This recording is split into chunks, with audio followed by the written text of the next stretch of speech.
Më ka ndodhur para disa kohësh që isha me një koleg në një panajir dhe shokët tanë gjeneruan një foto që ishte një vajzë që na kishte hedhur duart në krah të dyve ne dhe unë vetëm po e kuptoja dhe nuk po bindesha kur ishte bërë kjo foto me një nga partnerët tanë.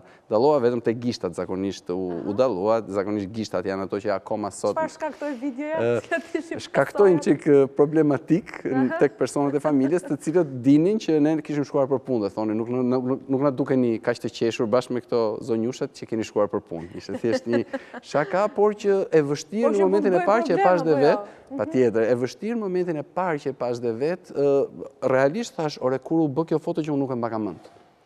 Kështu që patjetër, duke qenë vetë dhe ishte para një dite teorikisht ajo foto, nuk ishte e shumë kohëve më parë.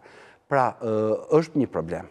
Problemi ekziston, dihet që ekziston dhe prandaj dhe është tentuar, akoma nuk kemi mekanizmat për t'i adresuar pikërisht këtë dallimin e informacionit, jo domosdoshmërisht video ose foto, po dallimin e informacionit të gjeneruar nga inteligjenca artificiale në krahasim me atë të shkruar ose të krijuar nga një person real, nga një media kështu me radhë. Tani, ja dhe këtë e te kaluam. Po themi që u gjetë zgjidhja përsa i përket vendosjes së këtyre detajeve nëpër video, jo domosdoshmërisht video, se mund t'jenë edhe foto, mund t'jenë janë të shumëllojshme në fakt. Materiale.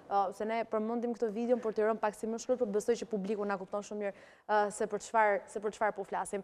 Nga ana tjetër, në përditshmërinë tonë, apo fillojmë të bëhemi pak sa më të varur se ç'duhet ndaj pyetjeve të vazhdueshme që i bëjmë formave të ChatGPT-s, se nuk është vetëm ajo. Pra, për çdo gjë, sigur kemi filluar të humbasim nga pak atë procesin e të menduarit pak më thellë përpara se sa të vendosim dhe i bëjmë shkurt duke bërë këto pyetje të kështu po. Patjetër, dhe kjo është, patjetër e kuptoj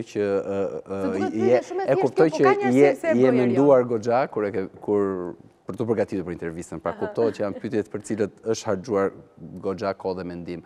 Në momentin kur inteligjenca artificiale filloi të përdoret masivisht, unë kam qenë nga ata personat cilët në ndryshim nga profili tekniku, që normalisht tekniku duhet të jetë më i prirur për t'i përqafuar këto gjëra. Dhe jo vetëm unë, persona, realisht persona cilët kanë qenë në majat e zhvillimit të inteligjencës artificiale, kanë bërë thirrje për kujdes. Çfarë do të thotë? Kemi vegla shumë të fuqishme në dorë, vegla të cilët realisht nuk njehen akoma se si reagojnë dhe pse reagojnë ashtu në raste të caktuara. Që do të thotë, mënyra më e thjeshtë për ne, sigurisht një person e ka që të marri, të aksesoj këtë ChatGPT-n ose format e tjera për atë modeleve. Nga një recet gatimi e zakonshme, deri tek gjëra goxha më të rëndësishme. Kemi pasur debate vazhdimisht.